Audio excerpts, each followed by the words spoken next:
Haylayskina hiyeysaa xumaha maanta waxaan idin naftaydiya nafta ummadda muslimiinka u dardaarmaya in ay ilaahay xaggiisa u badnaato imikana waxaan kugu soo dhaweynayaa naasir.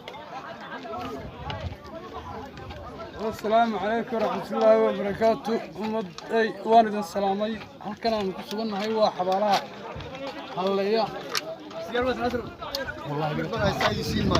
halkan dad aad u tiro badan lagu aasiyey saacado yar oo kooban aan joogay inan umul aroortay oo ilmihii la qalay inaan adeer u ahay uu qabo